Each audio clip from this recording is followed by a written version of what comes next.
National Broadcasting Company presents Radio City Playhouse, Attraction 11. Hollywood, California, Monday, June 29th. Presents the finest in motion picture entertainment, Academy Award. From Hollywood, Skippy, America's largest selling peanut butter. Cary Grant, Katharine Hepburn, and Jimmy Stewart. The Lux Radio Theater welcomes you all.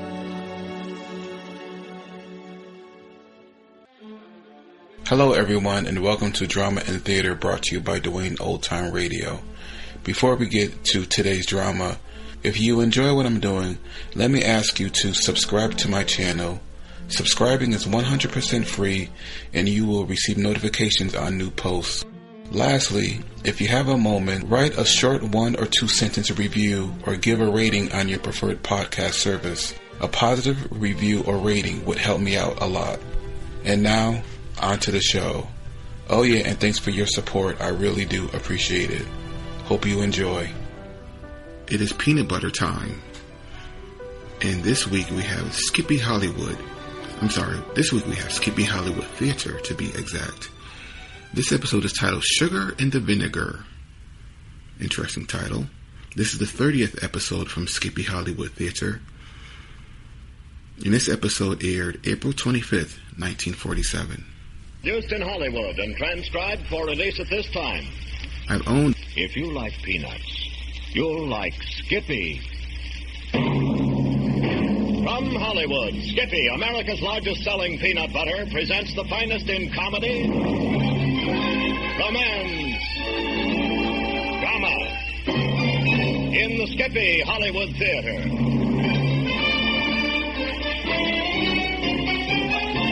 With Jane Darwell in the homey comedy drama, Sugar and the Vinegar.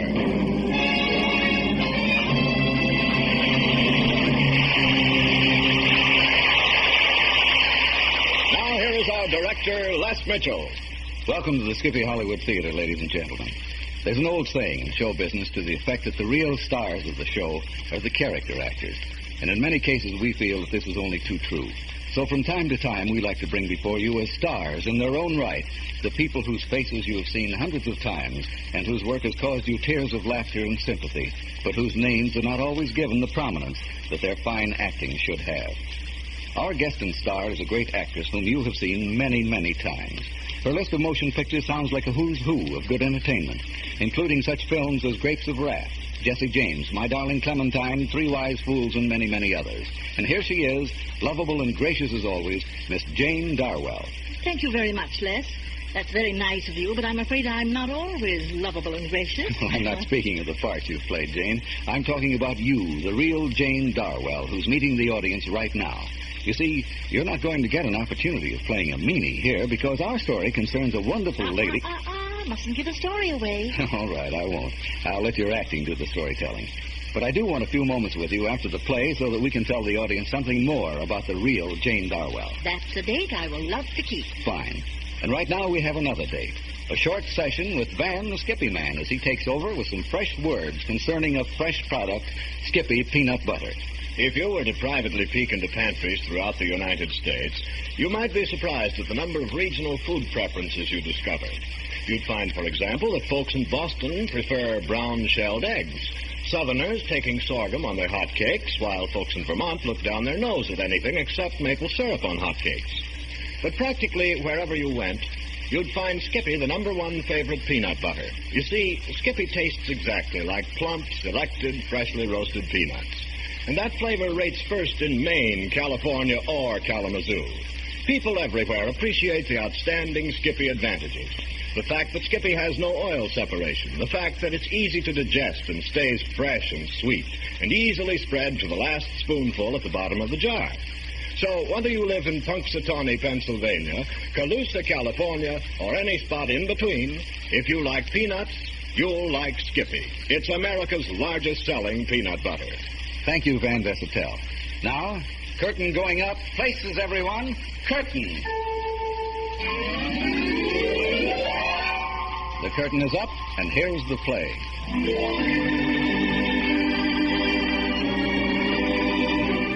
The Skippy Hollywood Theatre presents Act One of Sugar and the Vinegar, written by Vera Laurie Goodman and starring Miss Jane Darwell. In the little Midwest town of Cloverdale, Tom Paley, a veteran, lives with his father, the dictatorial Seth Paley, the druggist. 4 years in the Army has not lessened Tom's timidity toward his father. In fact, when Tom has a problem, he always turns to his Aunt Hildy, his dead mother's sister, who lives alone with her dog on the edge of town in a tiny cottage. This is where we find Tom now. Hey, Aunt Hildy, where are you? Is that you, Tom? None other. There, you in that kitchen again. Oh, I'm just tidying up, that's all. Land's sake, seems like the whole summer's taken up with canning. It don't never end. Peaches and tomatoes and cucumbers. And melon rind and beans. Land's sake. Oh, now you big baboon. Stop making fun of your old Aunt Hildy. I'm not making fun of you. It's because I love you that I tease you. Say, maybe you got some of your famous chocolate cake around. I haven't eaten anything worthwhile since Mrs. Jackson stopped housekeeping for us. I'm practically starving. Sure. Ain't Seth been able to locate another housekeeper yet? No. All the ladies who'd be able to do the job right don't want to have no truck with Pa. His reputation seems to be spreading far and wide. Ain't a wonder. That man's sure sour when he ain't got the right cooking around. You know there ain't many could cook like your ma.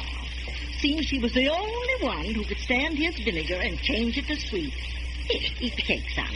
Aunt Hildy, Oh, what is it, Tom? And this cake sure tastes good. Stop to think of it. What are you doing here at this time of day?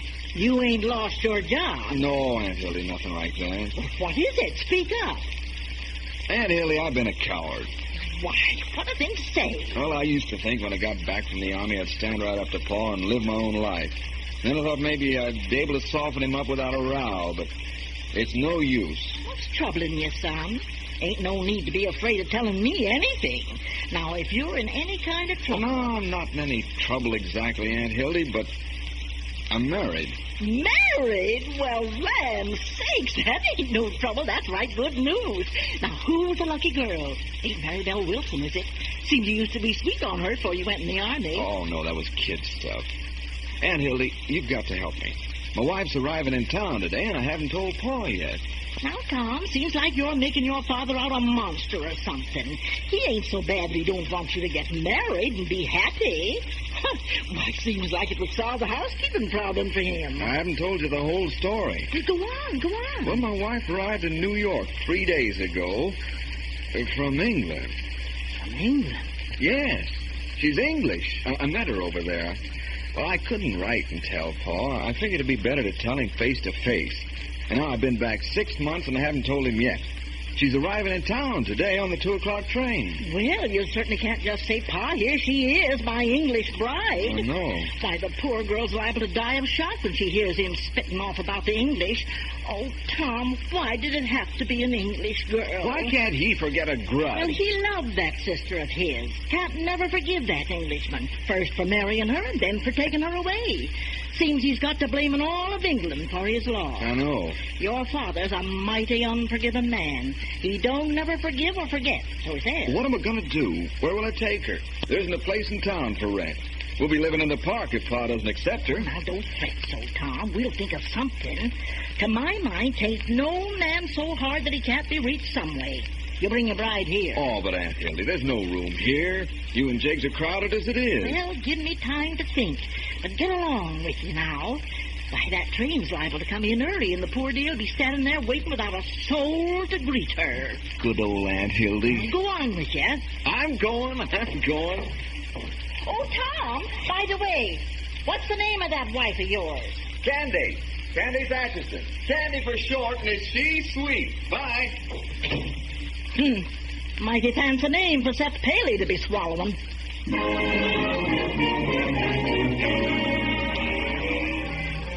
Darnation, seems I'm as nervous as a cat. Wish Tom had told me a few days ago and I'd had more time to think. I gotta figure out to save this poor girl from being hurt. Well, seems like there ain't no other way but to call up Hester Bartlett. That old gossip knows just about everything that's happening in town. Like as not, she knows someone looking for a roomer.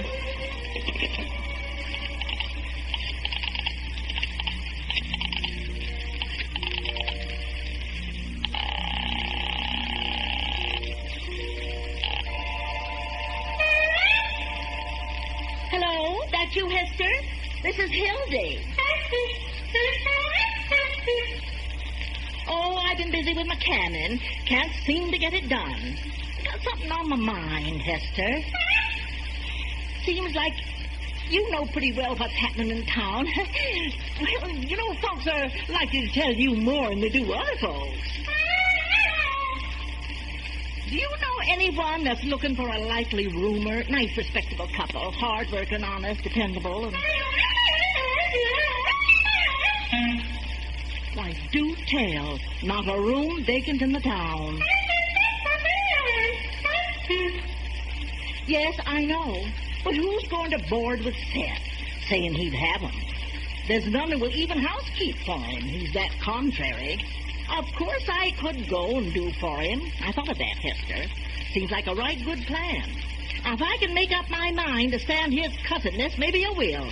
Maybe I will.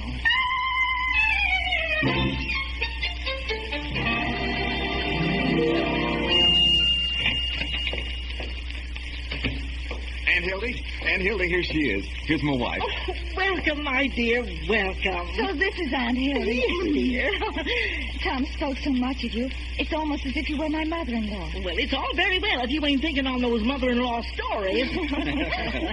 Come now, Candace, sit down and rest yourself. Come, you make her comfortable. And I'll fix us a bite to eat. Tom ain't given me much notice, and I ain't had time to fix a real spread. Oh, Aunt Hildy, Tom told me the whole story. I appreciate your welcoming me so much. Oh, take nothing, child. I shall try very hard to make Mr. Paley accept me, for I'd hate to come between father and son. I've left my whole family forever, and I want to gain as much family here as possible. Well, don't you worry that pretty head of yours. Old Aunt Hildy will think up something. Oh, Candy, can you ever forgive me for being such a fool? I should have told you the kind of man my father was, but I thought if I told you might say no, and I was afraid of losing you. Darling, I married you, not him. Perhaps you should tell him I'm French. Not if I remember you're French. First time I met you, you were talking French, remember? Rather. You were trying to give directions to a French soldier, and, brother, were you confused? How can I forget? But seriously, darling, what are we going to do? I'm frightened. Oh, honey, don't. Oh, darn it. Here we are. Now, your first day together and both of you with faces fit for a funeral. If Paul won't accept Candy, I'm going to get out of this town and he'll never see me again. Well, now, there ain't no use running away, Tom. It ain't no different in other towns. Places to live are scarcer than hen's teeth. Here, you've got a good job and your friends. No, Tom, you've got to think of something better than that. I've thought for 5 months. Well, then just rest your mind and let me do some of the thinking. This is a jolly place, Aunt Hildy. Well, it's might small, but right homey. I'm glad you like it, Candy. You see, I've got a plan I've been saving to tell you about. Aunt Hildy. See, and Candace don't mind the smallness of this place. Seems like I'll have to go housekeep for that old fusspot myself and let you two young ones live here till Candace can win him over. Oh. Now, I'll wait till you tell him about Candace first. And if he refuses to have her in the house, you come straight back here. And I'll try sugaring his vinegar for a while till we can work him around. I'll answer it. Hello? Hello. Hildy? Hello, Seth. Shit your paw, Tom. You ain't seen Tom today, have you? He wasn't over to his place. Mr. Jackson said he called up this morning and said he had to attend to some mighty important personal business. The boy's been nervous as an old woman ever since he come home. Seems like it ain't enough. I can't get no one to keep house for me, but the boy's got to act funny. Well, I feel right sorry for you, Seth. Seems a body's own kin could help him out some. Well, I ain't said I won't. What'd you say, Hildy? Well, I'm figuring to housekeep for you, Seth. Perhaps. Well... But don't worry none about Tom. The paper's always telling you to be patient with them boys who've seen action. Oh, fiddlesticks. What he needs is a good wife to settle him some. Exactly, Seth. Some nice town girl like Maybelle Wilson. Oh. Thank the Lord, though. He didn't bring none of those foreign girls home. I ain't got no use for foreign cooking. Oh, I don't know. Amos Smith's mighty happy about his son's marrying that English girl. Both he and Marty are right pleased with her. Well, it's a lucky thing Tom didn't bring, one of those Britishes home. I wouldn't let none set foot in my house. Oh, Seth Paley, you're an unforgiving old fool, and the day I come to keep house for you is a long, long way off. Goodbye.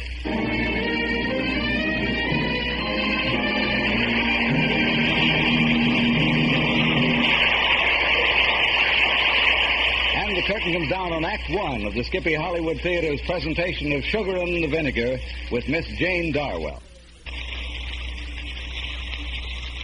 Here now, during our brief intermission, is Van the Skippy Man. Fortunately, Mr. Van Dessetel is not anemic. If he were, he undoubtedly would require large transfusions of creamy-style Skippy peanut butter. So, Van, take over. Please don't think I'm an eavesdropper, but last week I just happened to overhear two women talking down at the corner grocery. One woman was saying, "You may kid me about this, Louise, but you see, I'm sort of Scotch, so whenever I have to throw away a partly used package or jar of any kind of food, well, I just feel cheated. And that's happened to me so often with peanut butter, I just don't buy it anymore."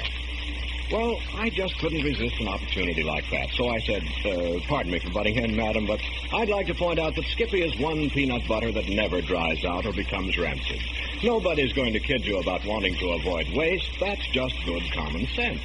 You're absolutely right that old-style peanut butter frequently dries out and becomes unusable. But new, improved Skippy stays fresh and sweet and easily spread to the last spoonful at the bottom of the jar. Well, with the aid of a jar from the grocer's shelf, I showed that lady how Skippy hasn't a trace of oil separation, stickiness, or dryness. When I finally pointed out in my most convincing manner that Skippy tastes exactly like plump, elected, freshly roasted peanuts, she was convinced.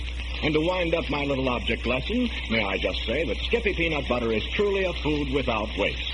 If you like peanuts, you'll like Skippy.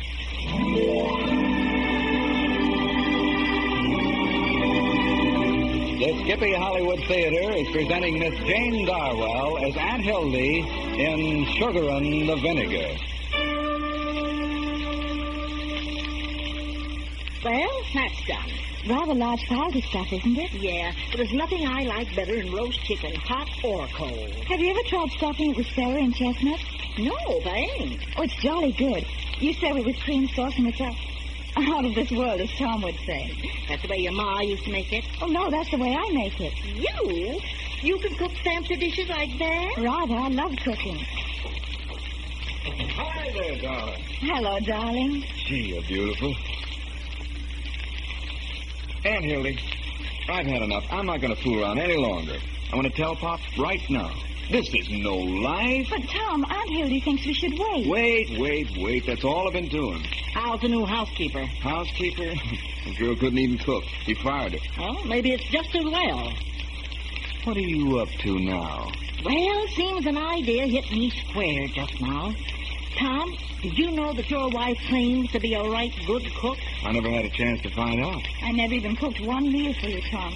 And how I wanted to. Children, I've got a plan to make that old sourpuss ask Tom to marry you. Fine chance.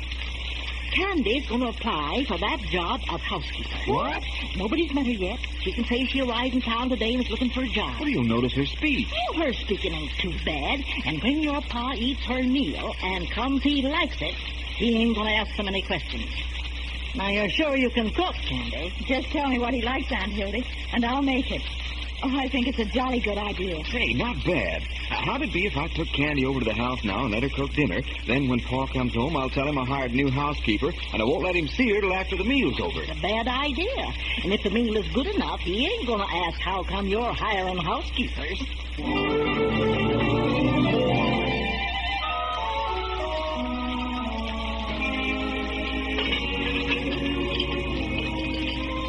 How you doing, honey? Dinner almost ready? Oh, darling, don't worry. This meal is good enough for His Majesty the King. It sure smells it. And I've made everything he likes. Aunt Hildy even showed me how to make a pumpkin pie. That's the only question mark on the menu. Tom, Beckett, where are you? Here. Okay, honey, here goes. What you doing out to the kitchen? Ain't trying to cook, are you? Well, not exactly, Pa, but dinner's ready when you are. Some stew you messed together or some of that button food? No, Pa, this is an honest-to-goodness home-cooked meal. Come on. Can't be. Well, it is, Pa. I hired a new housekeeper this morning. What? You hired a new housekeeper this morning? Since when you hire an housekeeper? Well, Pa, it's this way. I was down at the station on business this morning, and I saw this woman get off the train. Mm-hmm. She seemed new in town, so I asked her if I could help her. She tells me she's looking for a job. Well, I said, can you cook? She says cooking's her middle name, so I hired her. Let me see her. Oh, no, not till after dinner, Pa. She's sort of bashful. Said she'd rather wait till after dinner since I told her you were very particular. Well, that much to lose, seeing as how I ain't had a real decent meal since your ma died. Oh, okay, Paul, you sit down. I'll serve.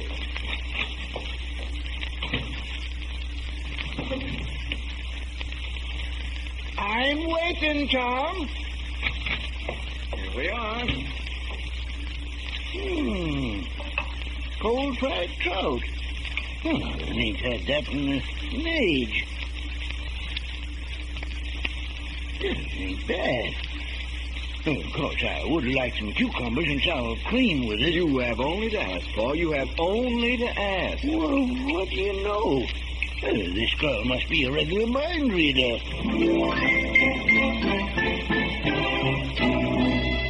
Creamed ham and chicken. What in thunder did that girl put in here? What's the matter, Paul? Mace. That's it. Right good. Have some corn pudding, Paul. Corn pudding?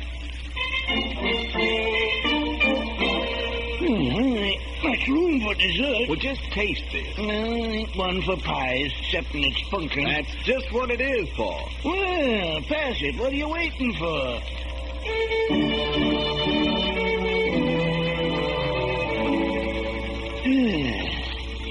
She's a meal fit for a man's palate. Bring the woman out. Just a minute, Paul.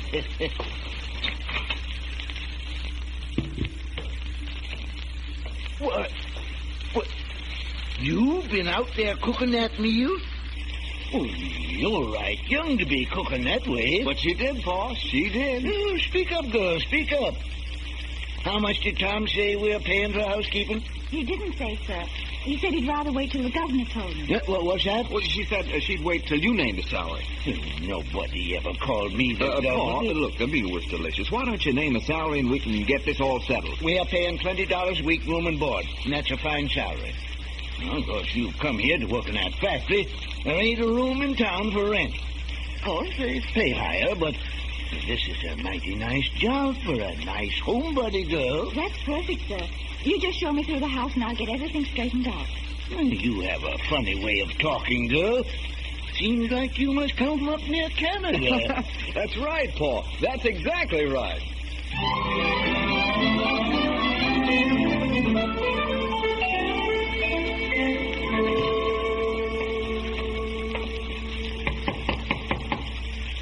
Anybody serving? I'm coming.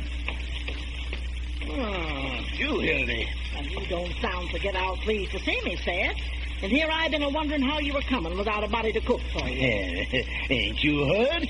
I got me a housekeeper. Oh, seems like I did hear about it, but I plumb forgot. Right, smart girl, too, my housekeeper.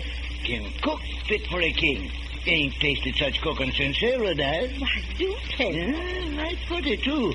Nice having around the house. Right pleased, ain't you, Seth? Seems like you'd sort of hint to Tom to make up to her. Save you a sight of money, them two were to marry. Ain't complaining. Anything you was coming after, Hilda? Well, yes and no, Seth. I didn't even talk to you. Oh, sure. Got your clothes up anyway. Everybody t'other side of town swimming. Hot day. Well, it ain't as hot as it's going to be when I tell you what I got to tell you. Well, land sakes, Hilda, speak up. You've been standing there like you swallowed the cat and were enjoying it. Seth, I ain't let Tom tell you. I've been putting him off. Been telling him the time ain't right yet. Fact is, I've been hankering to tell you this news myself. Tell me what? Seems once and for all you should get over those notions of yours. What notions are you talking about? About them English. You've been so bloated with good food you ain't wanted to admit that Candace talks mighty like them Britishers. Are you trying to tell me she's English? Yes. I aim to fire her tonight. I won't have one of them galled tongues. I ain't beef, Seth, and I don't aim to stand here all day, and I ain't finished. Ain't nothing you've got to say going to make me change my mind. I ain't never forgotten. Don't seem to have nothing to do with them now or ever. I said I ain't finished, Seth. Well, go on. I've got to close. Before you fire Candy, think on this. You'll be losing more than a good cook. You'll be losing a son. She's Tom's British bride, come all the way from England. Tom is married to Candy.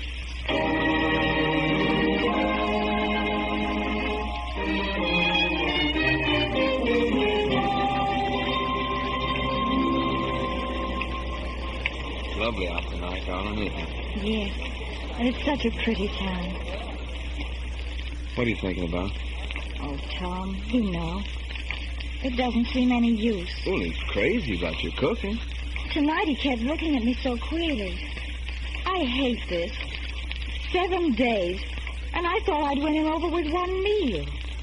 Come on, honey. We'll break it to him tonight. If he raises the roof, we'll leave town on the morning train. Oh, he'll never get over his hatred of that, I'm sure.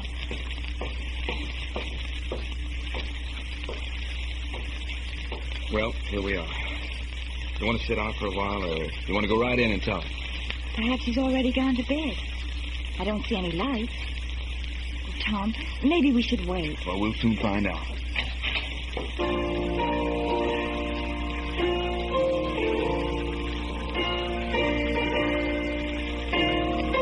Aunt Hildy! Paul! What is this? Tom, where's Candy?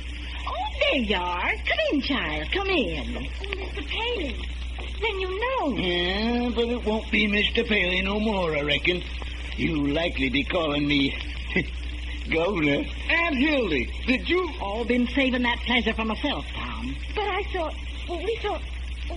Don't you hate me for being English? No, ain't saying I'm forgiving or forgetting. But figuring I lost one kin to the English, I'm getting back what's rightly mine. You're square now, Seth. You and the English.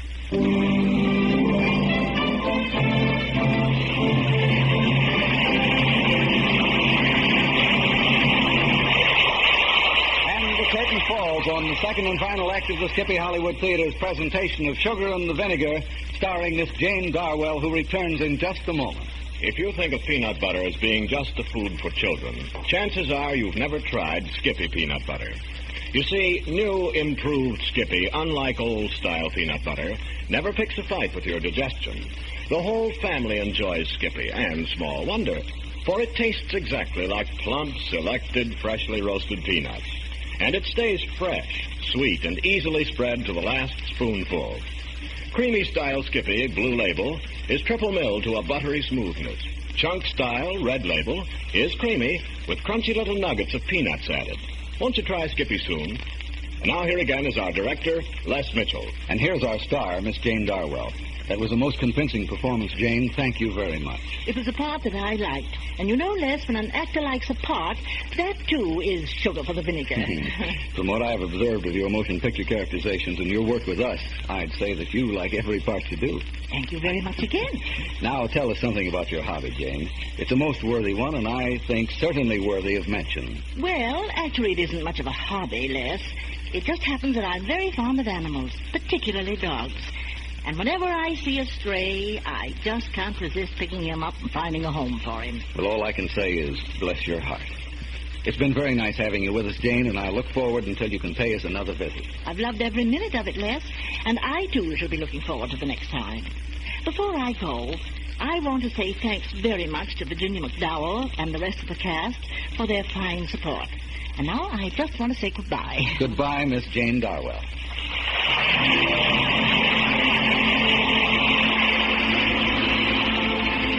Miss Jane Darwell was supported by an all-star cast. Virginia McDowell as Candy, Terry O'Sullivan as Tom, Earl Lee as Seth. Sugar and the Vinegar was written by Vera Laurie Goodman, produced and directed by Les Mitchell, who is here also as your host. Thank you for being our guests, and we hope you'll be with us again next week. Musical score was composed and conducted by Del Castillo. Be sure to listen each week and hear such stars as Frank Albertson, Barbara Luddy, Bill Goodwin, Helen Mack, Kathy and Elliot Lewis, and many other great actors and stories selected especially for them. Miss Jane Darwell shall be seen in the Eagle Eye motion picture Red Stallion.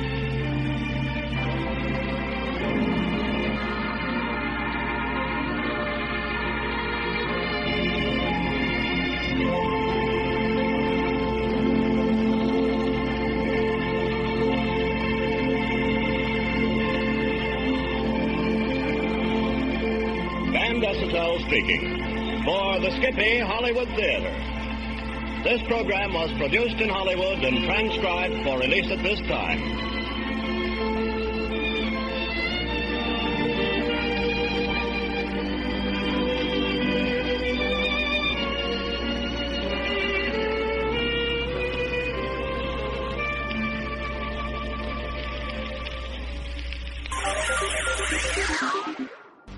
Thank you for listening, and I hope you enjoyed. As always, you can listen to my podcast on all podcast services. You can also go to my website, otr.duane.media, to listen to all of my podcasts. There's donation information, patron information, and more all on the website. The website is slowly improving. Thank you for your patience. It takes a while to update and add information to the website, but it's getting there. You can also find me on Instagram, duane.otr. You can also email me if you want, info@otr.duane.media. Hope you enjoyed, and until next time, stay safe, wish you well, and as always, peace.